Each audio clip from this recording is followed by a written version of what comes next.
तस्यैव अमूर्तस्य अमूर्त असणार असं म्हणजे आकार नसलेल्या अशा रसात ते भगवंताचं जे हे रूप आहे.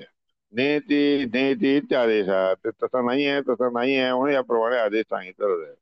आता तस्मात अमूर्त सारत्वा इथं म्हणजे याकरता अमूर्त सारस्वरूपाने असल्या कारणाने हं, हा अमूर्त असणारा परमात्म्याचं रूप आहे असं नाही, तसं नाही आहे, आहे असा अर्थ. असा आनंद या अर्थ असं या ठिकाणी कशासाठी आनंद त्याच्यानंतर असं सांगण्यासाठी अर्थ दिलेला आहे त्याच्यात. नेती नेती मूर्त अमूर्त विलक्षण असणार असा इकडे मूर्त म्हणा मूर्तही नाही, अमूर्त म्हणा अमूर्तही नाही, अशा प्रकारचं म्हणून त्याला न इति नेती म्हणून सांगितलं विलक्षण असताना असणारा परमात्मा.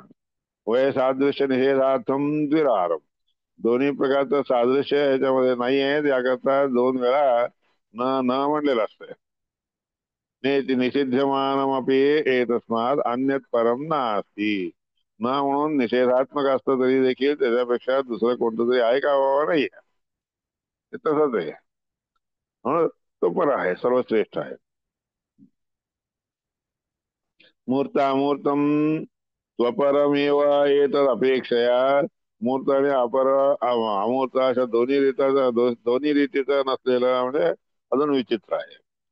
मूर्त मूर्तमेव अध्यात्म प्राण इत्युच्यन्ते मूर्त आणि अमूर्त या दोन प्रकारचा अध्यात्म रूप प्राणाचा आहे, प्राणात्मक वायुदेवाचा आहे असं म्हणतात. ब्रह्मणो वायुश्च अमूर्तत्वात ब्रह्मदेव आणि वायुदेव दोघे अमूर्त आहेत. मूर्तमिदम रूपम ब्रह्मणा प्रतिभात्मकम मूर्त आणि अमूर्त अशा रूपाने असणारं ब्रह्मदेवाचं प्रतिभात्मक असणारं रूप आहे. मग इथं स्वरूपम येत तर त्याला कोणतं तरी स्वरूप आहे का म्हणलं तर नाहीये. मग येतं स्वरूपम हे तर हे कोणत्या तरी एका स्वरूपाने युक्त असे असं म्हणत तेही नाही. सध्या सर्व परंपरा असतात ते सगळं सर्व सर्व पूर्णपणे आहे. देव वायूवर विरिंचाश्च विरिंचाच लक्ष्मी देवी वायू आणि विरिंच ब्रह्मदेव हे अन्य मूर्त हा जे काही मूर्त असणारे वस्तू आहेत की ना वस्तू आहेत की नाही ते सगळे ते सगळे परमात्म्याचेच आहेत. मूरम पापम हे ने ते नाप्तम मूर्त शब्दाचा अर्थ सांगायला लागले. मूर म्हणजे पाप. मूरम पापम हि तेराप्तम मूर्तमित्यभिधीयते त्याच्यापासून युक्त असणार असं जे आहे त्याला मूर्त म्हणून म्हणतात बरं का. विशीर्णमच्या अवसन्नच्या नष्ट होऊन जाणार आहे आणि फुटून तुटून जात असते म्हणून त्याकरता देव त्याकरता ते सत्स्वरूपाने युक्त असणारच आहे. पराधीन गतित्वाच दुसऱ्यांच्या अधीन त्याची गती असते याकरता चित म्हणून सांगतात. तसे सारो विरिंचस्तू त्या सगळ्याचा सार म्हणजे विरिंच ब्रह्मदेव आहेत. तस्य सारो विरिंचस्तू विरिंच म्हणजे चतुर्मुख ब्रह्मदेव तद्विरुद्ध स्वभाव का त्याच्या विरुद्ध स्वभावाने युक्त असणारा परमात्मा.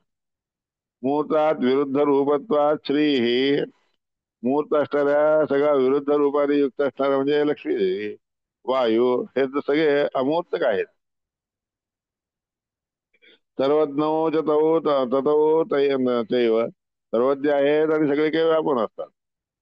नियतो हरिणे आणि ते दोघे कोणी हरीच्या परमात्म्याच्या नियमामध्ये राहत असतात, नियमनामध्ये राहत असतात. तयो सार असतो भगवान हरी नारायण प्रभा त्या दोघांचाही सार म्हणजे परमात्माच आहे. हरी नारायण रूपी परमात्माच आहे. आदित्य मंडळी तेव्हा चक्षुष सुस्थित आदित्याच्या सूर्याच्या मंडलामध्ये देखील राहत असतो तो आणि प्रत्येक लोकांच्या व्यक्तीच्या डोळ्यामध्ये देखील राहत असतो. तत्रैव संस्थितो ब्रह्मा मुहूर्त चारोपी तस्य त्या ठिकाणी राहणारा ब्रह्म जो आहे ब्रह्मदेव आहे की नाही मूर्त स्वरूपाने राहत असतो. आणि त्या मूर्त स्वरूपाने राहणाऱ्या ब्रह्मदेवाच्या वायुदेवाचा विष्णुदेव परप्रदा त्याच्यापेक्षा श्रेष्ठ असताना म्हणजे विष्णू परमात्मा. त्या परमात्म्याचे सार रूपाने तो जो राहत असतो की नाही त्याचे रूप अनेक आहेत. महाराज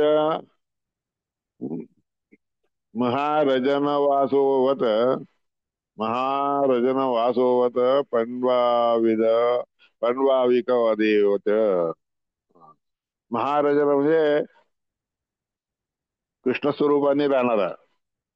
रंजयती इति रंजक रजनम रंजयती म्हणजे अभिव्यक्त करतो म्हणून रजना पंडू पंडू इत्यादिकाप्रमाणे पंडू म्हणजे काय त्याला फरक आणून देतो किंवा विकार त्याला येतो. हा कथा पंडू इत्यादिकाप्रमाणे राहणार.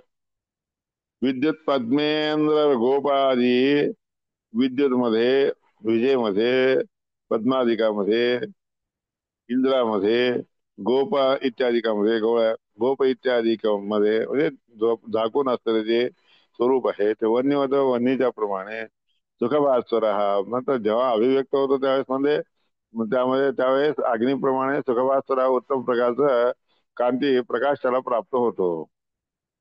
नैवासो मूर्त विष्णू मूर्त स्वरूपाने असणारा हा विष्णू नाही आहे बरं का. हा विष्णू म्हणजे मूर्त रसो रस हा मूर्त असणाऱ्या रसाप्रमाणे तो नाही आहे. म्हणजे अमूर्त असणाऱ्या वस्तूसारखा असेल म्हणलं तर तसंही देखील नाही. दैव परमसदा म्हणून तो सर्वश्रेष्ठ असणारा परमात्मा आहे. तशा अन्य अपरम सर्वम त्याला सोडून दुसरं जे काही आहे ते सर्व सत्य स्वरूपाने राहत असतं. सत्यस्थ एक राहत तो परमात्मा सत्य स्वरूपाने राहत असतो.